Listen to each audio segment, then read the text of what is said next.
Restez là, c'est bon.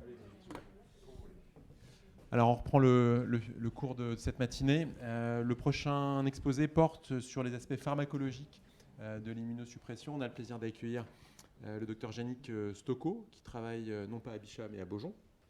Désolé pour cet amalgame.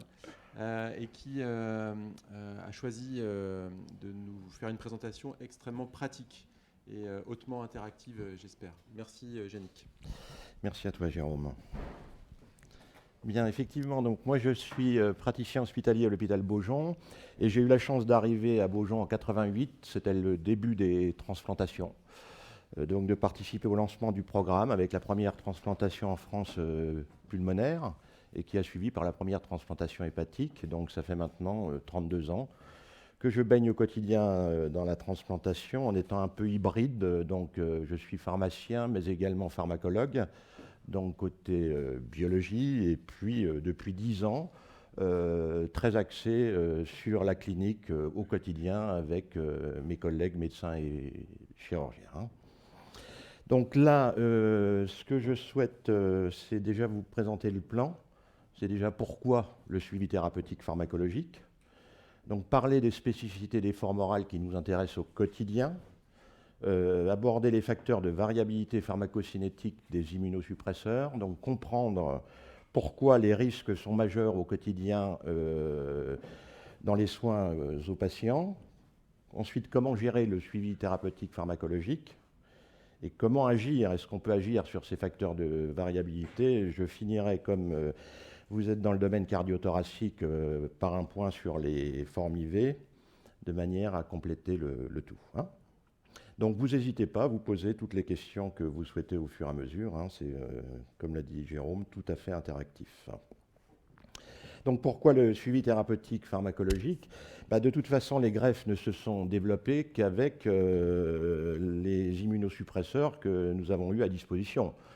La cyclosporine date de 83, c'est pour ça que les premières greffes vraiment en France, ça a été dans les années 85, et en particulier dans les greffes rénales. Et vous avez Antoine Durbach qui vous en a parlé tout à l'heure. Donc ensuite, dans la classe des anticalcineurines, on a eu le tacrolimus qui est arrivé, qui a quand même révolutionné aussi par rapport à la cyclosporine la prise en charge du patient. Puis des immunosuppresseurs complémentaires comme le mycophénolate, très important, ciblant l'IMPDH. Et puis ensuite les mTOR, donc le sirolimus qui est en très grande perte de vitesse maintenant, mais l'éverolimus qui l'a complété, toujours inhibiteur mTOR. Donc tout ça repose sur la maîtrise du bénéfice-risque de ces immunosuppresseurs dans l'emploi au quotidien. Et donc ça passe nécessairement par un suivi thérapeutique pharmacologique. Pourquoi? Tout simplement, nous n'avons pas de marqueur pharmacologique de l'immunosuppression et de ses effets.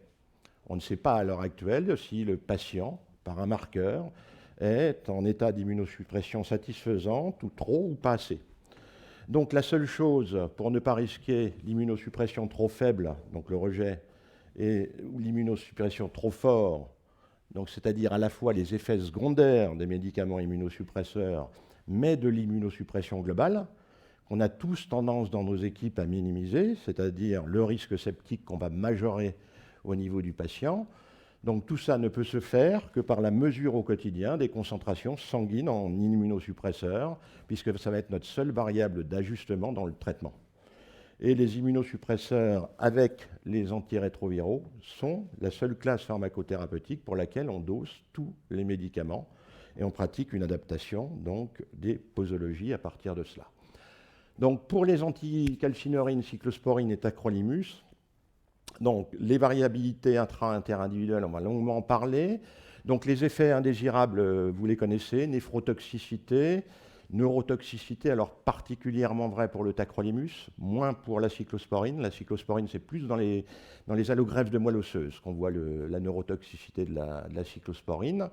Donc, tout ça fait l'objet d'un consensus international avec un suivi par dosage sanguin résiduel, donc juste avant la prise matinale des médicaments.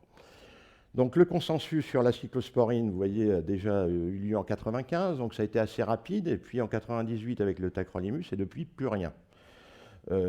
Tandis que le tacrolimus a vu se développer les conférences de consensus, depuis 1995 jusqu'à 2019, la dernière, qui est très récente. Et vous voyez, c'est Tacrolimus Personalized Therapy. C'est-à-dire qu'on est maintenant, effectivement, dans l'individualisation du traitement, en essayant d'être au plus juste du besoin du patient. Pour les autres immunosuppresseurs, alors les effets indésirables sont plus modestes. Pour le mycophénolate, c'est la neutropénie qui est quand même préoccupante. Donc ça, il faut quand même toujours l'avoir en toile de fond. Et puis la diarrhée, parce que n'oublions pas que ça a été synthétisé pour être un antibiotique, donc ce que pratiquement personne ne sait. Et en conséquence, il a quand même une action sur le microbiote intestinal non négligeable, ce qui explique en partie aussi les problèmes que l'on peut rencontrer en post-opératoire, que ce soit en réanimation ou en hospitalisation. Hein. Donc, le mycophénolate est l'exemple type, puisque le laboratoire Roche l'a commercialisé en disant premier immunosuppresseur pour lequel on n'a pas besoin de doser, on n'a pas besoin de suivi thérapeutique. Manque de chance, en greffe cardiaque, l'équipe de Meiser a montré très rapidement qu'il y avait un lien fort entre les concentrations en mycophénolate plasmatique et les proportions de rejet de greffe cardiaque. Donc immédiatement, on a eu des consensus qui ont suivi, consensus international, et qui, comme le tacrolimus, s'affinent au fil des ans. Pour les vérolimus et le sirolimus, donc c'est surtout les vérolimus, je ne parlerai pratiquement pas du sirolimus, puisque là, maintenant, on est quand même dans une utilisation qui est anecdotique. Donc le profil pharmacocinétique est très proche du tacrolimus, alors même si leur site d'action est très différent entre mTOR et donc la calcineurine, ce sont tous les deux des macrolides, comme l'érythromycine, etc. Donc ça, il ne faut pas qu'on l'oublie aussi. Donc la cinétique est très proche, sa demi-vie d'élimination est bien plus longue, donc ce qui fait qu'on va stabiliser les traitements avec un temps beaucoup plus long que le tacrolimus. Hein, c'est une demi-vie à peu près de 3 jours. Et donc on a quand même eu, en 2016, une conférence de consensus justement sur les vérolimus. Alors la spécificité des formes orales. La spécificité des formes orales, oui. Pour la cyclosporine, c'est T0 ou T2 du coup? C0, on va parler aussi du C2, pour dire tout le mal que j'en pense. Voilà. Donc,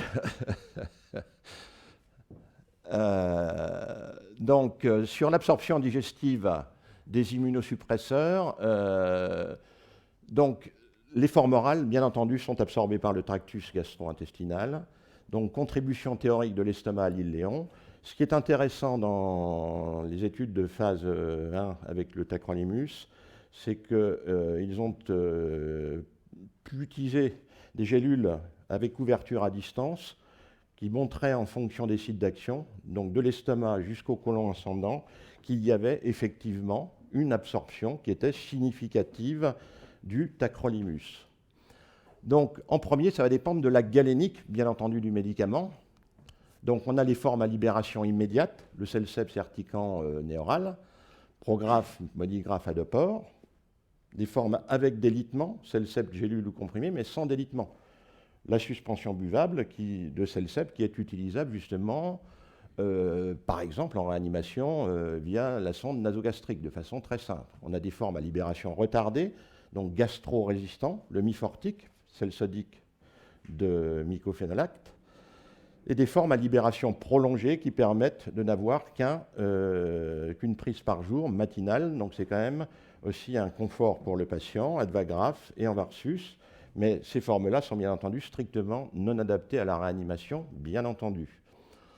Donc la galénique du médicament est responsable à la fois du délai potentiel entre la prise orale et le début d'absorption, parce qu'il est clair que le Celcept va être absorbé plus rapidement que le mifortique, et de la durée, de l'intensité de cette absorption. C'est une forme prolongée, on souhaite effectivement avoir une absorption progressive jusqu'au bout de l'iléon, hein, de façon très claire. Donc, la galénique va définir les paramètres pharmacocinétiques, temps de latence, Tmax, durée de libération, et Cmax.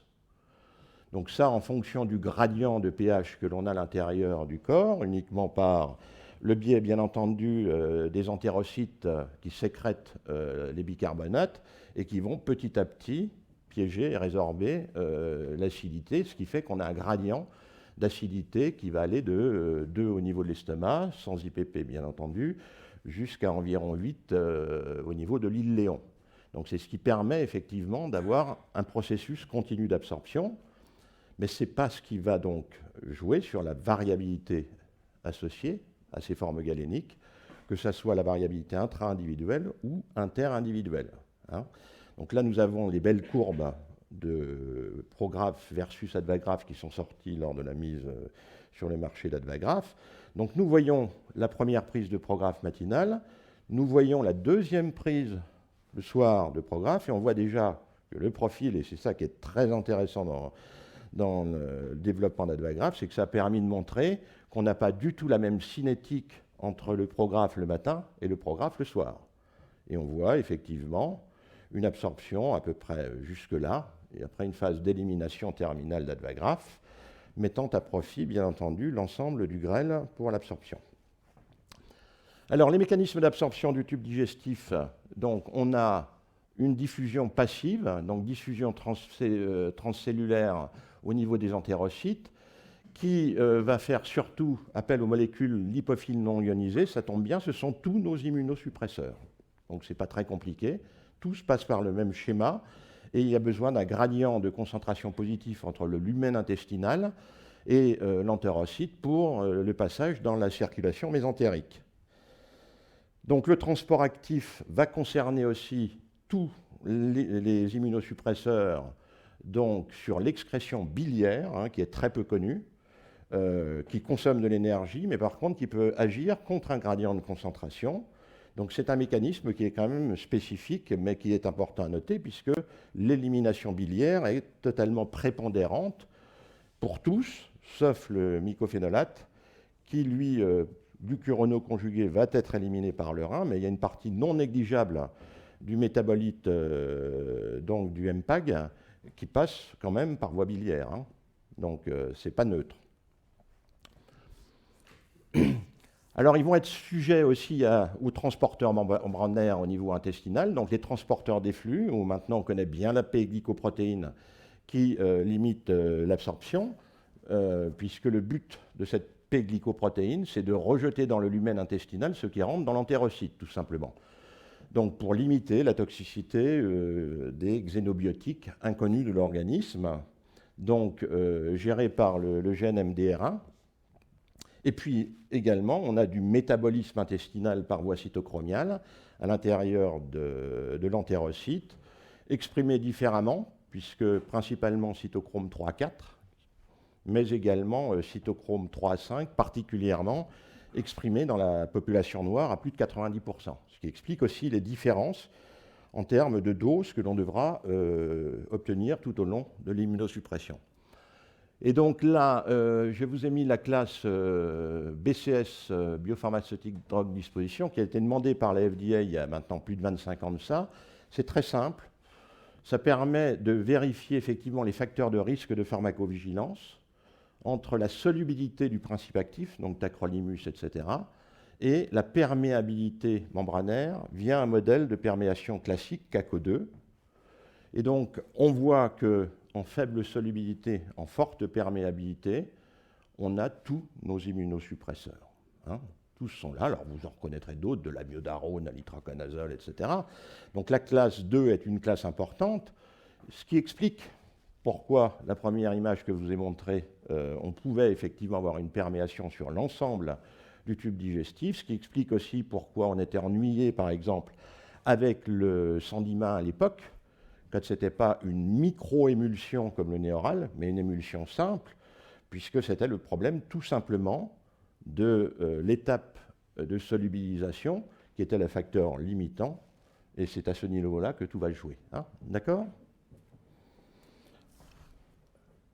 Et ensuite, on a le cycle entérohépatique, alors ne concerne que l'acide mycophénolique, donc via son métabolite, le fameux MPAG, qui lui va être recyclé, va repasser dans le lumen intestinal, et donc les estérases bactériennes vont pouvoir relibérer de l'acide mycophénolique qui va être de nouveau réabsorbé. Donc c'est pour ça que derrière, on a toujours un cycle, et ce qui permet de maintenir d'ailleurs des concentrations, c'est intéressant, parce qu'il soit plus filé sur la durée de la prise de 12 heures. Hein.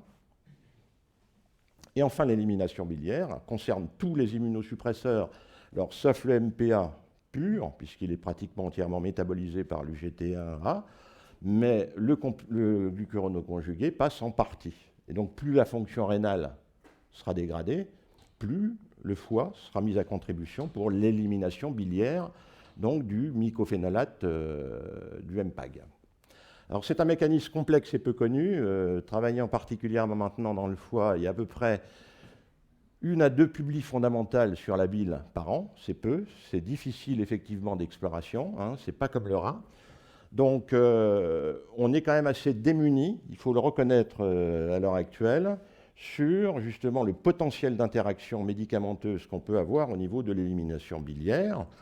Mais c'était bien montré sur la compétition entre l'éverolimus et la cyclosporine chez le rat, puisqu'on peut travailler bien entendu que sur des modèles animaux, hein, c'est trop compliqué autrement, qui va entraîner donc une réduction du flux biliaire et donc dans le même temps une augmentation des concentrations en éverolimus et en cyclosporine sanguine. Hein. Voilà, donc tout ce profil-là oriente vers une variabilité majeure interindividuelle. Et quels sont ces facteurs de variabilité? Donc il y a la variabilité en pharmacocinétique, la variabilité intra-individuelle et la variabilité interindividuelle. Hein. Donc ça que vous connaissez bien. Et moi je les classe depuis maintenant très longtemps pour que ça soit plus parlant en clinique en 3 types de facteurs qui vont intervenir. Les facteurs endogènes, très souvent liés aux patients. Les facteurs exogènes, comme les médicaments, on va associer, et les facteurs physiopathologiques, propres à la pathologie ou intercurrentes. Hein. Donc, ça va jouer sur les 4 phases de la pharmacocinétique, absorption, distribution, métabolisme, élimination, bien entendu. Sur les facteurs endogènes, quand on regarde bien, finalement, il n'y a pas énormément. Ça va être surtout la P-glycoprotéine au niveau intestinal et biliaire, la métabolisation par voie cytochromiale. Également va jouer l'hématocrite, et on va voir à quel point c'est important dans la cinétique des immunosuppresseurs, et particulièrement du tacrolimus ou de l'éverolimus.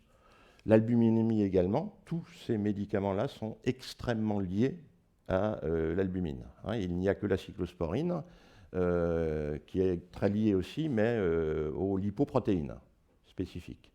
Donc sur les facteurs exogènes, la spécialité pharmaceutique, l'avantage c'est qu'on sait ce qu'on prescrit, donc là, on va être bon.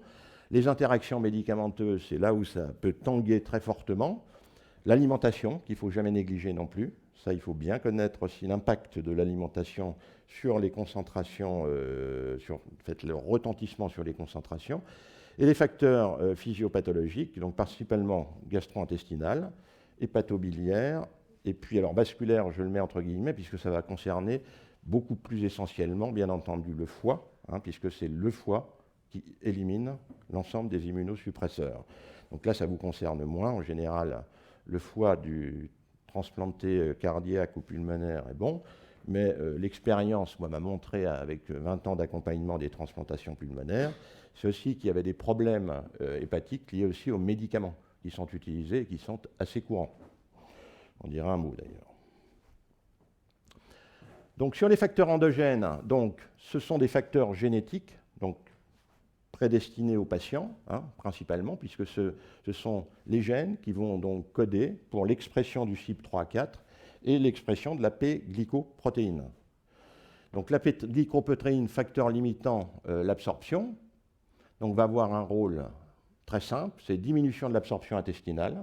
Donc c'est pour ça que la biodisponibilité des immunosuppresseurs, tels que vous la voyez dans les RCP, est faible. C'est de l'ordre de 25 à 30% à peu près. Donc une biodisponibilité faible liée à la PGP et une augmentation de l'élimination biliaire, puisque là, la PGP, justement, sera aussi médiante dans l'élimination biliaire des immunosuppresseurs et de leurs métabolites.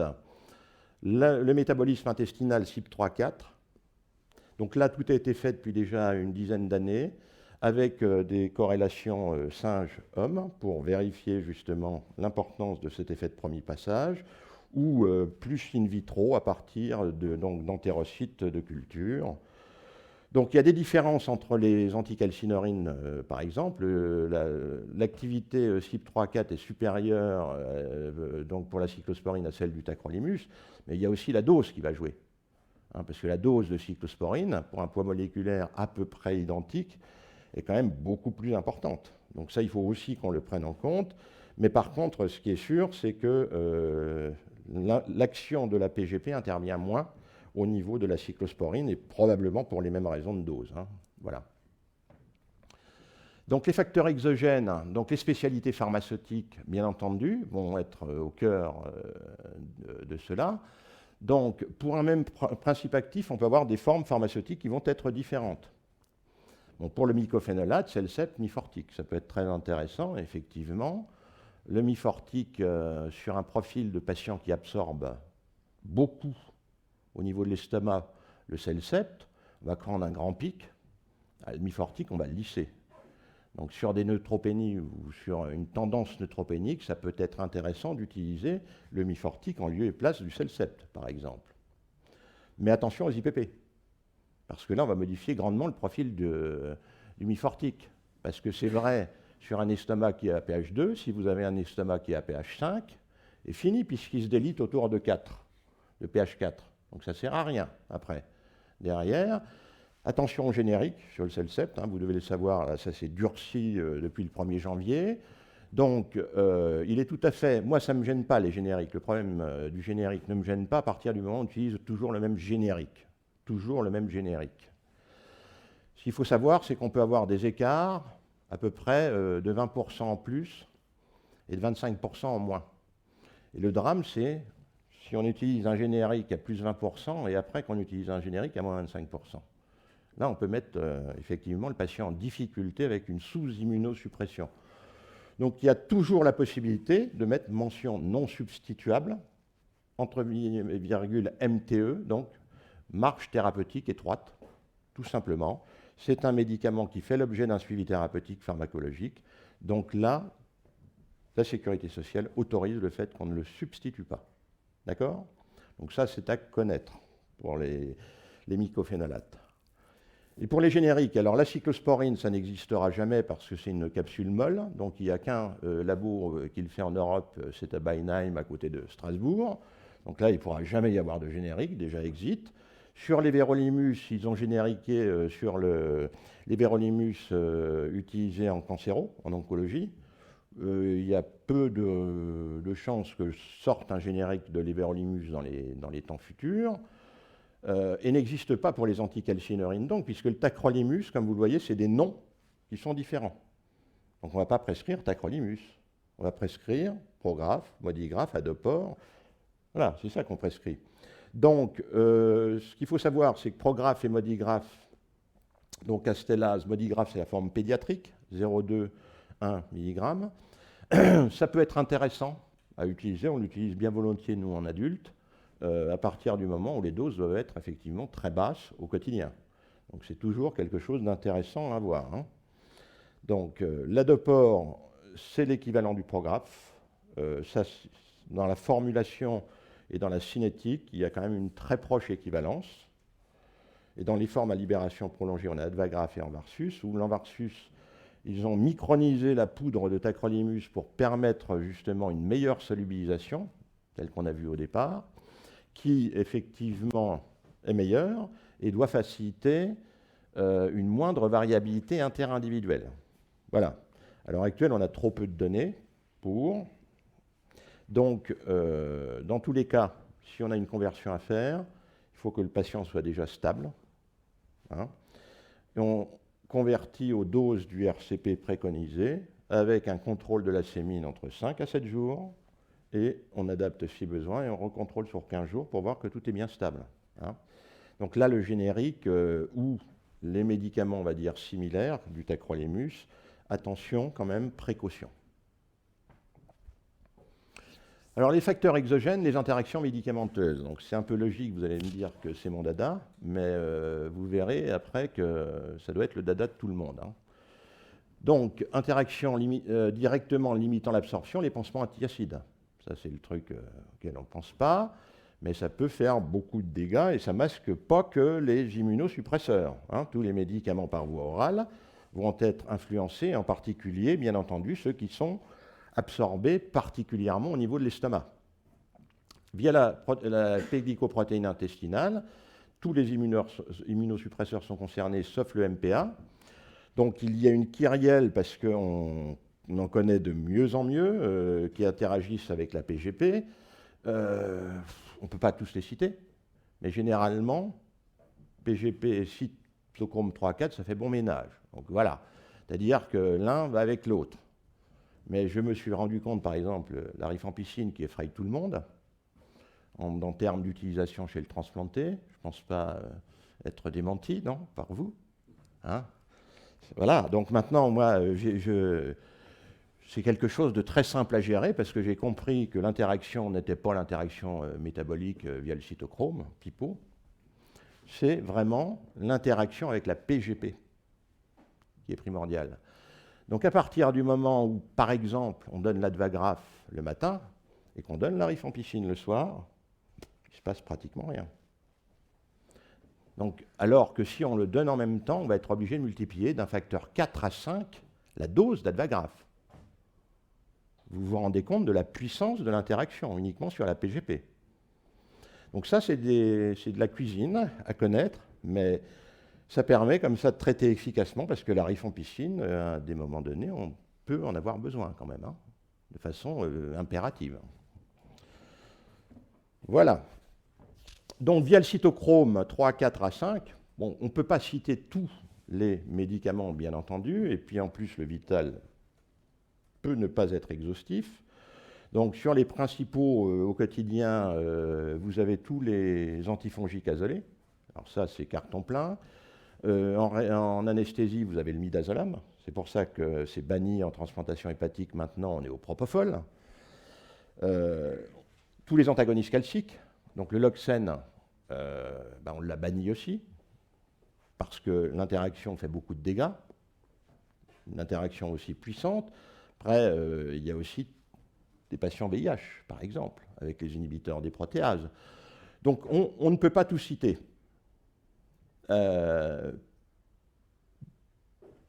Probablement, je dirais également pour les corticoïdes, on a quand même des interrogations, puisque ce qu'on utilise, c'est prednisone, prednisolone, qui interagit dans un sens différent avec la cyclosporine et avec le tacrolimus, puisque les concentrations vont être augmentées avec la cyclosporine et vont être abaissées avec le tacrolimus.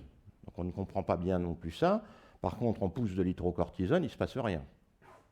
Voilà. Donc même sur les corticoïdes, ça reste quand même une black box sur le plan pharmacocinétique, on ne comprend pas. Il n'y a pas suffisamment d'études et puis il n'y en aura jamais. Ça n'intéresse personne. Alors que là, il y aurait sûrement à creuser. Donc via l'élimination biliaire, je crois que c'est celle-là la plus délétère, parce que donc il y a des données, mais il y en a très peu de données. Je cite toujours un exemple qui nous est arrivé dessus, un patient transplanté hépatique bien équilibré, qui avait thrombosé, donc qui était sous AVK. Il sort de Beaujon, il revient 15 jours après avec des hématomes partout, insuffisance rénale aiguë. Son médecin avait brillamment, puisqu'il se grattait un peu, diagnostiqué une gale, l'avait collé sous stromectol, alors que c'était un priorité à la bilirubine. Et en l'espace de 5 jours, on est arrivé dans cet état-là. Quand on va regarder astromectol, on ne voit rien, il n'y a aucune interaction. Mais par contre, c'est fortement éliminé par le foie, par la bile. Voilà. Et puis l'interaction classique que tout le monde connaît, même les patients avant nous maintenant, sur le jus de pamplemousse ou les oranges sanguines. Voilà. Donc gestion des interactions médicamenteuses, c'est déjà valider vos protocoles. Parce que ça, c'est déjà le point de base. Valider vos protocoles. On utilise quand même couramment toujours les mêmes médicaments, après les autres médicaments ponctuels, mais il y a quand même énormément de médicaments qui sont protocolés. Donc gérer les médicaments qui sont protocolés. Si vous utilisez le midazolam, ce que je vous déconseille, dès qu'on est au-delà de 100 mg par jour, il va falloir effectivement diminuer les doses de cyclosporine et de tacrolimus, et des voronimus aussi. Donc ça va être tout qui va être impacté, sauf le mycophénolate. Sur les azolés, c'est la même chose. Donc on peut très bien, déjà quand on est obligé d'instaurer un traitement, déjà diminuer, donc c'est ce que j'ai fait sur Beaujon, on a nos médicaments courants, et affichés en réa, et dès qu'on les utilise, on sait par exemple que le Vorico, on diminue tout de suite par 2 la dose de cyclosporine, de tacrolimus, peu importe. Immédiatement, on redose le lendemain et on adapte. D'accord? Donc, via l'élimination biliaire, c'est peu connu, donc pas répertorié. Donc, c'est là où le gouffre, avec l'histoire du stromectol dont je vous parlais.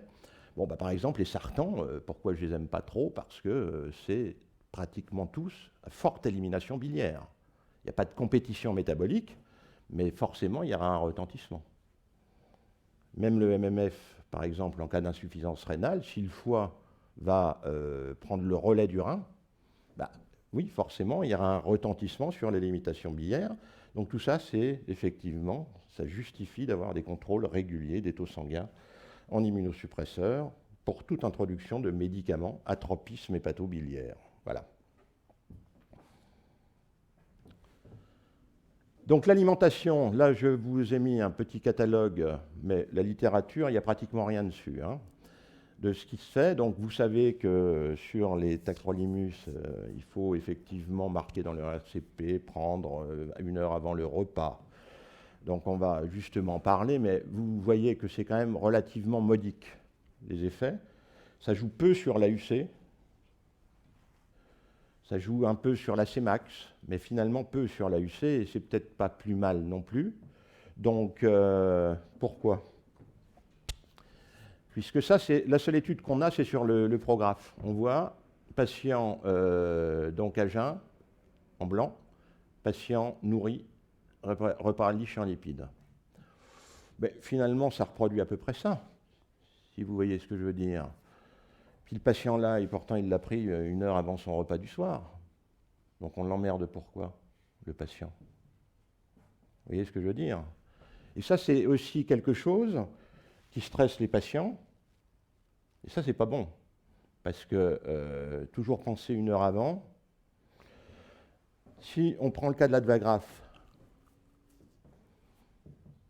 qu'est-ce qui se passe finalement? On aboutit pratiquement à la même sémine, avec à jeun 1 heure avant, juste après, 2 heures après. Hein? Non, je dis qu'à Bichard, vous allez prendre à jeun jusqu'à il y a quelques mois, là, et on a changé de protocole et c'est la révolution. Oui, parce que j'ai effectivement fait quelques mails. Non, mais c'est sûr que si l'équipe d'Hervé Mal était restée à Beaujon, il en serait au même niveau, bien sûr. Non, mais c'est évident. C'est évident parce que... Mais je crois que ça, c'est quelque chose qu'il faut anticiper, puisque nous, dès le lancement, on l'a fait. Dès le lancement, donc moi, j'ai vu, donc ça, c'était quand même publié avec la commercialisation d'Advagraph. Donc on voit finalement que ça influence peu la UC, ça influence plus fortement la Cmax, mais finalement, ça va être bénéfique. Parce que ça veut dire, c'est quoi la Cmax? C'est la toxicité. Ça va être les pics de concentration qui vont être diffusables au niveau de tous les organes. Donc depuis 10 ans, on ne s'est pas posé de questions. On a donné systématiquement avec le petit déjeuner. Et après, j'ai eu l'explication par le pharmacocinéticien en chef d'Astellase, qui m'a dit, vous avez raison, on n'a jamais pu faire entendre la FDA, parce que comme c'était marqué 1 heure avant pour le programme, ils ont dit qu'après, ça allait faire des confusions. Et donc, vous mettez Advagraph 1 heure avant. Et donc, il n'y a aucune justification. Donc, ça se passe merveilleusement bien. Les patients, mais par contre, on passe un contrat de confiance avec le patient. Lors de l'éducation thérapeutique, toujours le même petit déjeuner. Et ça peut jouer beaucoup. Là, j'ai une patiente à bien 1 an et demi de la greffe, qui s'est mis, même un bon 2 ans, qui a pris du pollen, là, très naturopathe, etc., donc du pollen d'abeille dans son yaourt. Le résultat est quand même surprenant sur les concentrations sanguines en tacrolimus qui ont réellement augmenté. Et donc, on a dû diminuer la dose vraiment d'Advagraph. Vous voyez, on était à 2-3 ans. Donc, toujours le même petit déjeuner. Ça, c'est le contrat de confiance qu'on doit passer parce qu'après, ça va être ingérable. ingérable. Mais à partir du moment où le patient est programmé pour, et le patient fera l'effort puisqu'il comprend, autrement on lui dit c'est 1 heure. Donc il n'a pas le choix en gros. Donc après, voilà, et il sait que c'est pour lui. Et puis on fait la même chose le soir, et puis terminé. Donc comme ça, au moins ça assure, c'est quand même plus simple d'assurer l'observance des patients dans ce cadre-là. Hein. Donc ça c'est très important, et ce n'est pas que la transplantation hépatique, c'est tout organe confondu qu'on devrait gérer le problème de cette façon-là. Et sur le prographe, en réa, pareil, on ne se pose plus de questions, prise avec les repas, alors ils sont un peu légers bien entendu, mais, et les autres médicaments. Et aucun problème. Ça fait quand même maintenant, l'Advagraph, ça fait 12 ans, ouais, 12 ans qu'on l'a. On a quand même vu un rejet aigu de foie depuis quand même. On ne sait plus ce que c'est. Rejet aigu, on ne sait plus ce que ça veut dire. Hein. Voilà, plus un. Donc là, on doit être à bien plus de 1000 patients transplantés. Plus un rejet aigu. Donc le mode d'alimentation, c'est pareil, il n'y a pas eu de travaux dessus, il y a une publication écossaise lointaine, très mauvaise, qui est parue. Donc ça porte surtout sur les soins infirmiers, parce que l'histoire de clamper, de dire que la vidange gastrique va se faire, on déclampe, donc c'est extrêmement lourd pour les soins infirmiers.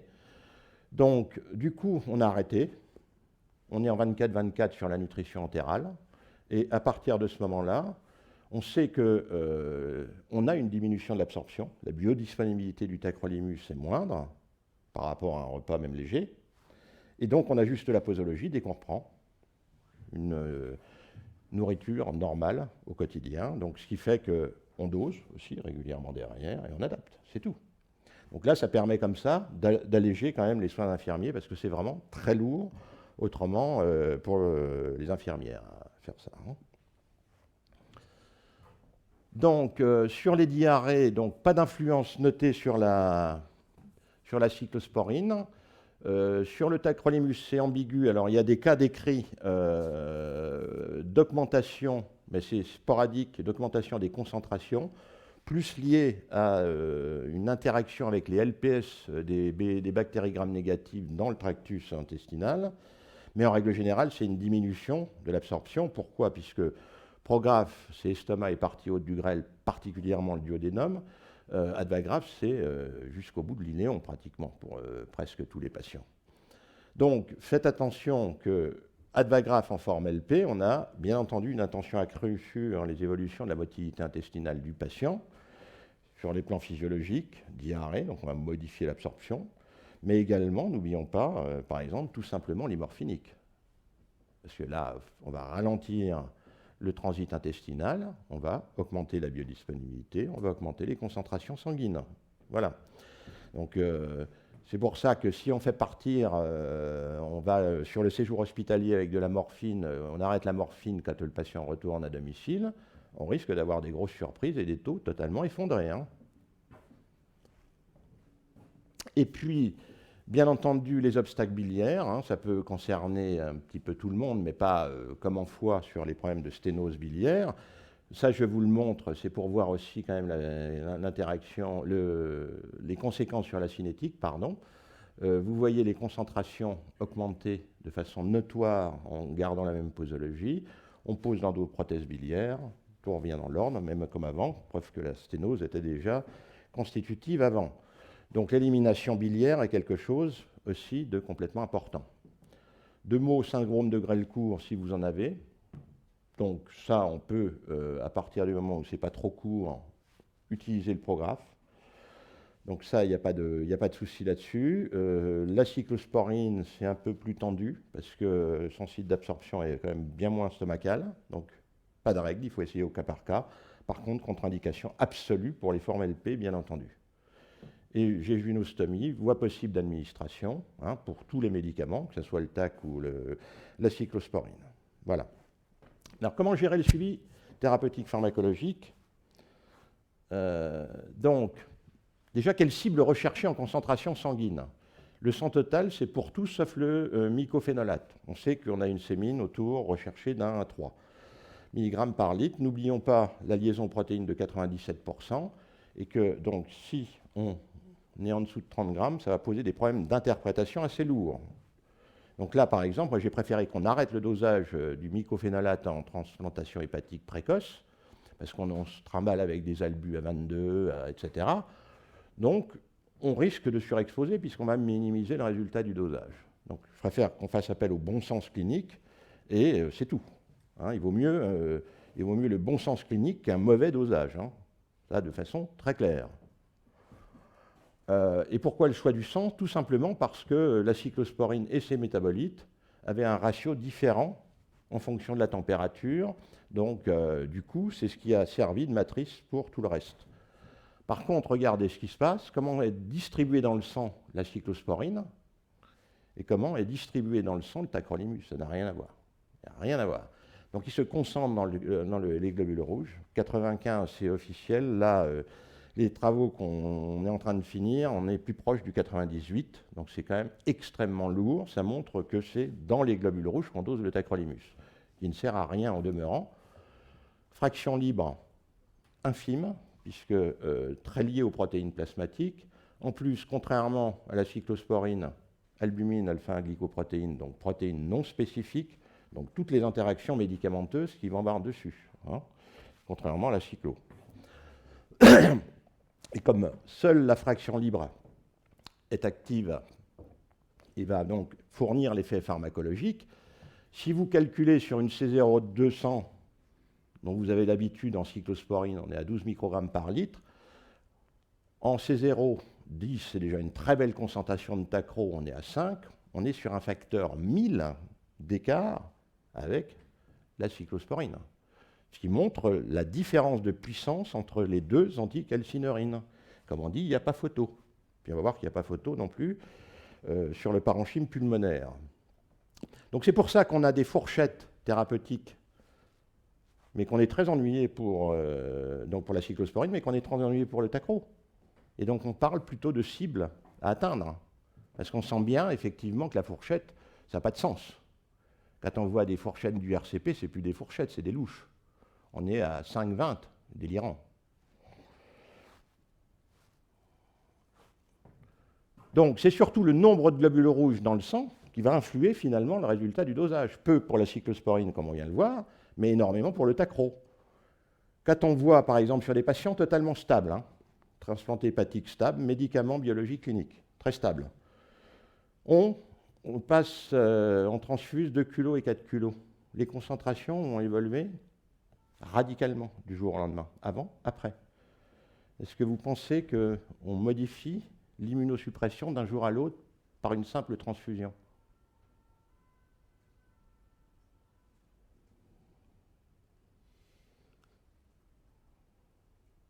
Si vous pensez que la situation clinique du patient vis-à-vis de l'immunosuppression a changé.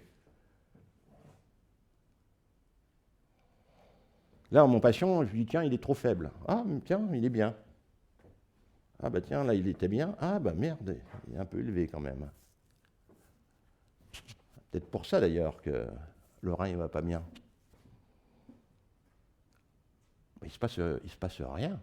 C'est la même chose. C'est les mêmes protéines du patient, c'est les mêmes tout. Donc, ce qui montre bien, et donc là, on va finir l'étude. On a réussi sur à peu près 2000 dossiers à avoir 40 transfusions exploitables, parce que le problème, c'est ça. Il faut que les patients soient stables. Donc, généralement, quand on les transfuse, ça tangue un peu, et ils ne sont pas stables. Et on peut montrer, effectivement, que c'est tout à fait linéaire et qu'on est autour de 98%. Donc, c'est quelque chose de fondamental qui veut dire, de façon très simple, qu'il n'y a pas une cible pour nos patients, mais une cible adaptée à chaque patient. Et si on ne tient pas compte de l'hématocrite, ça peut être quand même un facteur systématique de surexposition majeure. Donc là, nous, on est sur une cible à peu près à 8 pour 35% d'hématocrite. Vous voyez que ça va être le cas d'exception. Un hématocrite supérieur, on va remonter la cible, mais par contre, on va se balader avec des taux très bas.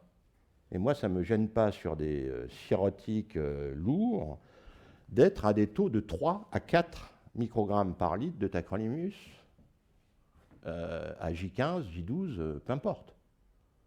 Il n'y a pas de rejet. Ça montre que ça fonctionne. Donc, ce n'est pas la peine de surexposer nos patients. Le risque, il est toujours là. Donc, pour la cyclosporine, ce sera des situations extrêmes, donc ça va être anecdotique, ça va être très rare. Donc, on n'a pas ces mêmes problèmes-là. Pas de besoin d'adapter sur l'hématocrite, donc la conduite est quand même plus simple sur la cyclosporine. Alors, on arrive au... Je reviens juste sur la diapo d'avant, juste pour que je comprenne bien, ça veut dire que si, comme c'est très lié aux globules rouges, plus le taux d'hématocrite est important, plus on... On monte la cible. Ok. La quantité d'immunosuppresseurs dans le sang. Oui, Voilà, c'est ça. Ok. C'est ça, puisque là, on va dire, à 10 à 40% d'hématocrite, à 8 à 35, etc. Puis on diminue. Ok. Voilà. OK? Et donc, la concentration sanguine, c'est la fraction libre et la fraction... Non, la fraction libre, on ne saura jamais. On ne saura jamais la doser, c'est infime. On est dans la fin tomo, là. Là, il y a une publique qui vient de sortir, des Allemands, permettant d'avoir accès à la fraction libre. Mais dans la pratique, on ne pourra jamais le doser. Moi, je dosais la fraction libre du mycophénolate, ça c'était intéressant, d'ailleurs, à la fois en transplantation pulmonaire et hépatique. Bon, bah, depuis que c'est à Bichat, j'ai plus rien. Donc, il faut faire avec. Et le tacrolimus, il faudra toujours faire avec. Donc, c'est là où il faut effectivement anticiper. Avec la connaissance réellement de la cinétique fine du tacrolimus. Hein, d'accord? Mais ça, c'est pratiquement pas fait. C'est pratiquement pas fait. Hein.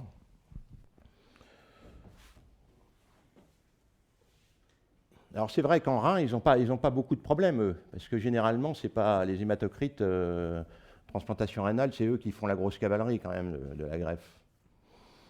Donc c'est pour ça. En foie, nous, on prend vraiment beaucoup plus cher sur les hématocrites. Hein.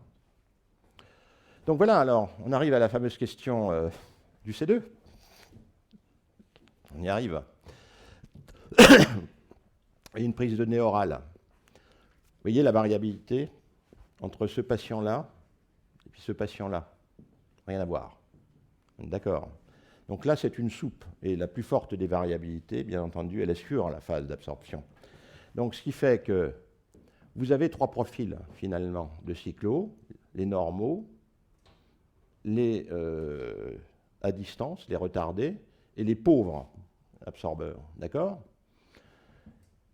Vous comprenez bien que si vous mettez une C2 ici, unique, l'infirmière qui va prélever, au lieu de prélever à 2 heures, va prélever à 2h30 ou à 1h 3/4, déjà ça va faire mal.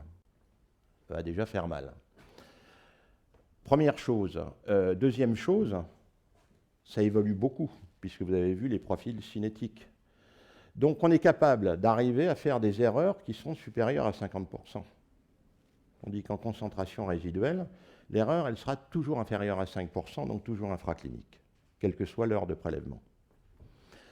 Donc, c'est pour ça que c'est la même chose avec le tacro. Là, on a sorti nos AUC de tacro, puisqu'on les fait systématiquement. On voit une population qui absorbe normalement, une population différée, une population pauvre. La même chose qu'avec la cyclosporine. On est d'accord. Donc un seul point post-prise, c'est une lourde erreur. Alors ça, l'équipe de transplant pulmonaire m'avait vraiment seriné pour mettre au point le dosage du C2. Ils ont voulu jouer en aveugle. Il y a eu quand même de la casse à l'époque. Parce que c'est pas nouveau quand même la C2. Donc la C2, moi non. Il y a un problème, on fait une AUC. On fait une AUC complète. Donc c'est ce qu'on fait à Beaujon, puisque que ça soit en cyclo ou en tacro, vous avez vu, c'est le même profil, je remets la cyclo.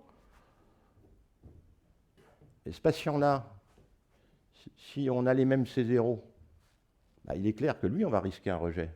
Et que lui, aucun problème. Peut-être une tox qu'on va risquer. Donc c'est pour ça qu'on leur fait une AUC avant la sortie, une fois qu'ils sont bien stables, sortie de réa, presque juste avant la sortie pour être le plus près possible. Et à partir de cette AUC, je module la cible. C'est-à-dire que ces patients-là, je vais peut-être diminuer un peu. C'est-à-dire qu'il avait une cible à 8, je vais mettre 7. Là, il avait une cible à 8, on laisse à 8. Et puis là, il avait une cible à 8, je vais peut-être mettre 9, 10. D'accord? Et ça sert pour affiner. C'est comme ça qu'il faut voir. C'est pas, parce que là, ces deux, c'est du business nord-américain via Novartis à l'époque. Hein. C'était pour contrer le tacrolimus quand c'est sorti. Ça fait des papiers. Vous avez des magnifiques aussi papiers de pharmacogénétique, ça fleurit depuis 10 ans partout. On peut publier dans des canards de pharmaco s'il n'y a pas de pharmacogénétique. Quel est je dirais, le retentissement que l'on a en clinique? Quel est le retentissement qu'on a en clinique? Nada. Rien. C'est ça la vraie vie. La vraie vie, c'est nos patients de tous les jours. Et on s'en occupe et on fait quoi? Donc, une petite AUC bien construite, ça permet effectivement de savoir où est le profil du patient et puis de voir comment il va. Est-ce que l'AUC seule permettra de voir la Cmax qui est reflétée? Bien sûr, puisque si on fait là, on fait du 0, 1 heure, 2 heures, 3 heures et demie, 5 heures, c'est valable aussi pour Néoral. Donc on cartographie tous les points. Bon, on va s'arrêter là. Donc on va être bon. Bien sûr, ça suffit amplement, parce que la phase d'absorption, de toute façon, à 5 heures, en théorie, on est dans le côlon. Alors, on peut avoir des vidanges gastriques retardées, mais de toute façon, forcément, on est au bout du grêle. À 5 heures, on ne prend pas de risque. Donc, c'est quelque chose de simple, et puis en même temps, moi je couple aussi, bien entendu, avec le UC de Celcept. Bien évidemment, je fais la même chose. Hein.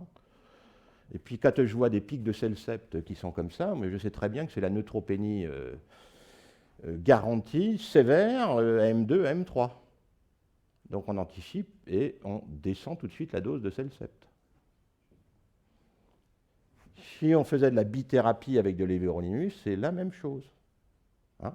Donc l'avantage, là, c'est qu'avec une AUC, on coiffe tous les immunosuppresseurs. On est d'accord?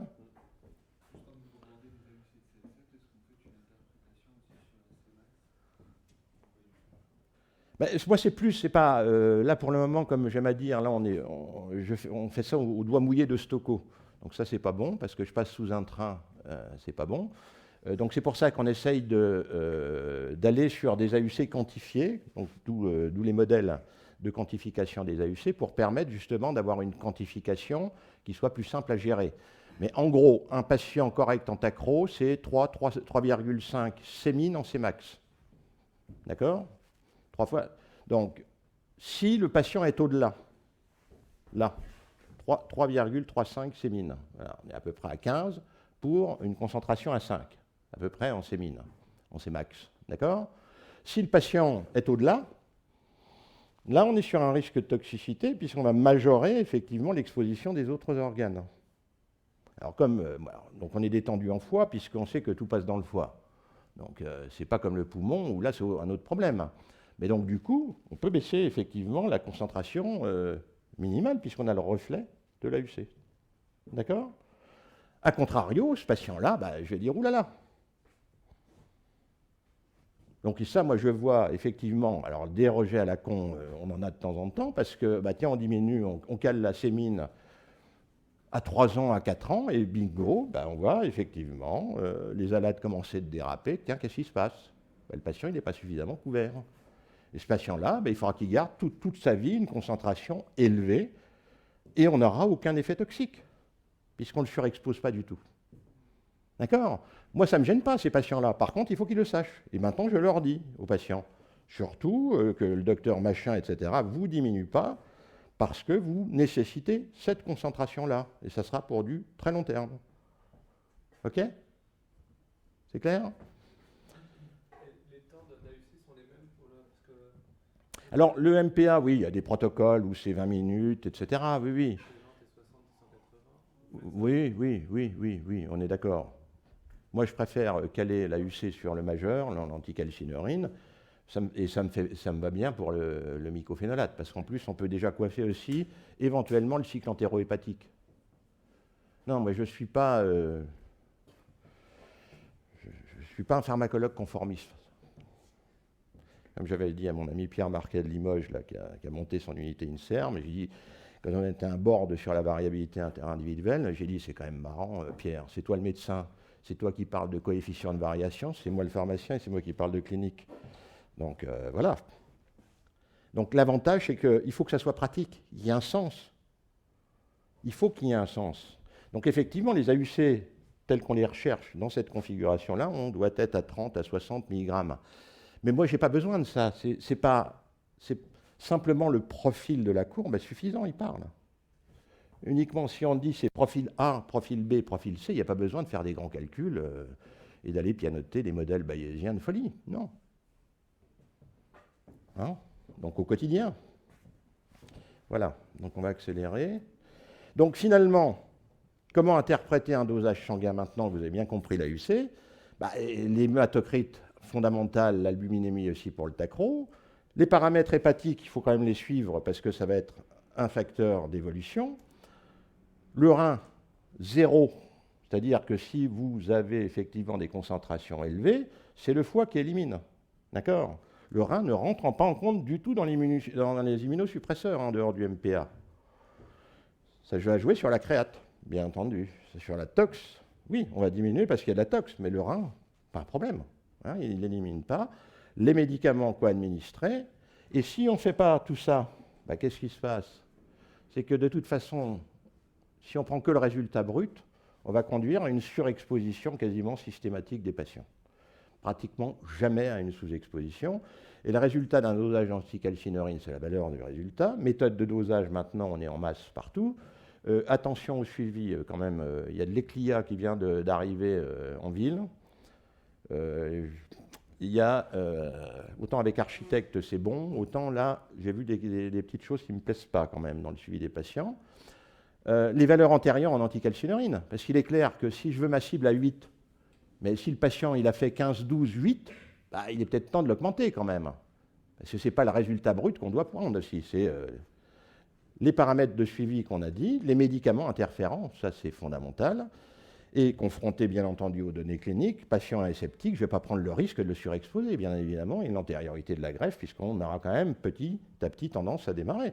Donc démarche similaire pour Evero, Emico, et pharmacocinétique Evero-Siro, très proche de celle du tacrolimus.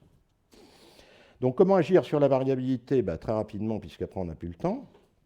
Donc, je vous passe les modèles bayésiens. Le meilleur que l'on a, c'est celui-là d'Australie 2003, imprécision 4,8 microgrammes par litre. Donc mon taux, il est à 7. Oui, mais il est à 2 ou il est à 15? Je ne sais pas. Donc ça ne sert à rien. Donc 2003, on n'a rien eu depuis, quand même. Vous vous rendez compte? Donc finalement, ce n'est pas très compliqué. On a nos facteurs endogènes physiopathologiques qu'on a décrits, qu'on maîtrise, les facteurs exogènes principaux. Donc si, effectivement, le patrimoine génétique du receveur, que ce soit le foie ou l'intestin en greffe cardio-thoracique, c'est la même. Mode d'alimentation, on le maîtrise. Les interactions médicamenteuses au long cours, les patients est sous Amlor 5 mg, pas grave, il y a une interaction, mais elle est constante, tout le temps. L'hématocrite de base, c'est la baseline posologique qui est propre à chaque patient. Donc ce qui fait que si on débute à faible dose, 0,025, alors que le RCP, on est d'accord, c'est 0,1 à 0,2 mg/kg en tacrolimus. Donc ce qu'on fait depuis 15 ans, c'est démarrer très faiblement, on dose tous les jours et on augmente tous les jours. Maîtrise du risque de rejet, maîtrise de la toxicité, puisque n'oublions pas que les anticalciurines ne sont pas dialysables. Donc une fois qu'elles sont dedans, on ne peut pas les refaire sortir. Donc du coup, ça évite la tox et ça permet d'avoir une maîtrise des concentrations. Donc, du coup, quand le patient sort, sa baseline, il l'a. C'est fini. On n'a pas besoin de génétique ou de... pas. Puisqu'on l'a fait au quotidien et tous les jours. Donc, les facteurs ponctuels, c'est ceux qui vont arriver à distance et ça va être essentiellement les interactions médicamenteuses. Rarement des facteurs physiopathologiques. Et là, ça exige une action correctrice immédiate parce que le vrai risque, c'est là qu'il est. Interaction médicamenteuse, boum, je prends de la clarithromycine avec mon tacrolimus, bing, je suis en insuffisance rénale aiguë au bout de 5 jours, tiens, pourquoi? C'est ça qui se passe. Donc, le vrai risque, c'est surtout les médicaments. On a des facteurs physiopathologiques, mais c'est rare. On a vu en transplante pulmonaire des hépatites cholestasiantes thalassiques, mais ça, on a quand même le temps, on apprend. Le vrai risque, il est là. Donc, c'est la maîtrise du médicament. Voilà. Et application forme IV, très simplement. Donc sur le néoral, ça c'est bien maîtrisé. Sur le tacrolimus, c'est une bombe incendiaire du fait de la dose de 5 mg dans 1 millilitre. Donc c'est une dilution compliquée pour les infirmières, un réglage compliqué du début. Donc ça, il faut bien penser à un protocole qui soit particulier. J'en ai déjà discuté avec mes amis de Foch, justement pour limiter le risque. On peut tout à fait employer, mais il faut avoir des conditions de sécurité qui soient très claires. Quelle cible rechercher? Sur la cyclo, ça aussi c'est simple. Sur le tacro, il y a très peu de données finalement sur l'IV. Moi, la seule chose de bon sens que je dis, c'est que comme on est en concentration en plateau, on n'a plus de Cmax. Donc augmentons par rapport à la sémine de 2 à 3 microgrammes par litre la cible. Parce que, en plus, le tacrolimus se distribue très bien, diffusion tissulaire. Le ratio dans le sang est de 1 dans le sang, de 1 dans le poumon, de 1 dans le rein et de 25 dans le foie avec la cyclo.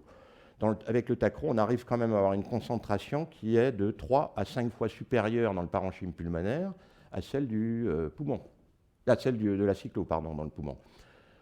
Et en plus, on a le M21 métabolite de la cyclosporine qui est toxique pour le rein et qu'on ne dose pas. Donc on voit aussi des néphrotox liés au métabolite de la cyclo. Et là, c'est fort gênant et on est un peu toujours dans le dépourvu, puisqu'on ne dose plus rien.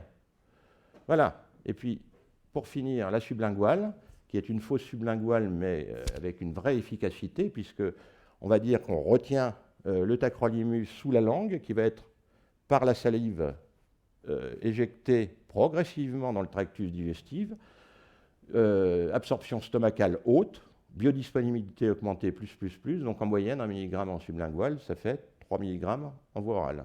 Donc ça, il faut faire attention quand on fait le switch. Donc cinétique mimant une IVSE, c'est à peu près ça. Donc augmentons la cible aussi de 2 microgrammes par litre pour passer le cap, parce que ce n'est qu'un cap, c'est quelques jours, c'est tout. Hein, ce n'est pas une pratique qui peut être courante. Voilà, je vous remercie. Merci beaucoup. On a encore des questions, évidemment. J'ai l'impression que le micro ne marche pas. Comment vous faites les relais cyclosporine, tacrolimus Le relais, oui. Ça, moi, je l'ai proposé pour les MICI, parce que du coup, la cyclo, on ne l'utilise plus depuis. Donc, mais un relais qui doit être bien fait, c'est pas très compliqué. Si on maintient, à partir du moment où les concentrations sont stables. On est d'accord, en IVSE. On a des concentrations qui sont stables. On diminue de 50% la dose d'IV et on passe le double en dose C'est pas orale. ça la question. La question, c'est on a un patient qui est sous nez oral et on veut le mettre sous tacrolimus. Ah, il est à l'état stable, il a simplement fait un rejet cellulaire, on se dit mince, on va lui changer son... Ah oui, c'est relais ouais. cyclo-tacro. Ah oui, d'accord, je croyais que c'était relais cyclo-IV oral. Là, c'est toujours compliqué. C'est toujours compliqué. On a une idée de la dose en cyclosporine, bien entendu. Après, ce qu'il faut, c'est introduire les deux en même temps. On arrête 2 prises de nez oral et on utilise, après l'absence de 2 prises de nez oral, 100 fois moins de tacrolimus. Oui, non, mais je crois là-dessus, la règle, le problème, qu'est-ce qui risque de se passer? C'est si la demi-vie est très courte, la cyclo va s'effondrer, on n'est pas arrivé au niveau de... Donc là, non, les relais, il faut faire du chevauchement systématique. D'accord. Et ça n'expose pas un risque de toxicité? Non. Non, parce que si on diminue la dose de cyclo déjà, c'est le même principe. Donc il faut effectivement diminuer la dose de cyclo et introduire tout de suite le tacrolimus avec prudence, parce que si on l'introduit autour de 0,5 à 0,8 mg/kg, on sait ce qu'on fait, il n'y a pas de risque. Et du coup, ça va permettre d'attendre 2 à 3 jours pour permettre de revoir où on est en cyclo et tacro. Voilà. Moi, là, on vient de faire un switch un peu forcé à l'éverolimus, c'est tout à fait ça. Hein. Okay. Voilà. Alors là, l'éverolimus, c'est mieux parce que, en gros, c'est pratiquement du dose pour dose. Parce que c'est les mêmes molécules, c'est les macrolides. La cyclo, c'est plus compliqué. Hein. J'ai une question qui concerne les patients qui ont des besoins assez forts en tacrolimus. C'est-à-dire que quand il y a une sous-catégorie de malades qui se trimballent avec 10, 15, 20 mg jour de tacrolimus parce que leur C0 reste éternellement basse. Alors ça, c'est ce qui- comment aborder cette... Alors ça, c'est problématique. pour ça que je détends, puisque quand j'interviens chaque semestre dans le cours des pathos et d'anesthésie réa, je leur détends parce que je leur dis, chers cliniciens, c'est perdu pour vous. Vous avez l'habitude avec vos tiroirs et vos doses, là, il n'y en a plus. Moi, ce qui m'incombe, c'est la concentration. C'est tout. Donc, record, Guinness record Beaujon en foie, pour 8 microgrammes hématocrite 35%, 0,5 mg tous les 15 jours, un VIH, 12 mg x 3 en réa. 12 mg x 3 en réa. Hein? Moi, peu importe. Qu'est-ce que ça veut dire? Ça veut dire forcément qu'on a la PGP sur du 15-20 mg, la PGP qui va travailler plein pot, sûrement aussi des interactions médicamenteuses compétitives à l'absorption avec d'autres médicaments, parce que quand même, les patients en transplant pulmonaire sont fortement polymédicamentés. Là, la question vraiment, c'est des malades qui sont au long cours, qui vont bien et qui n'ont pas d'interaction flagrante avec d'autres médicaments.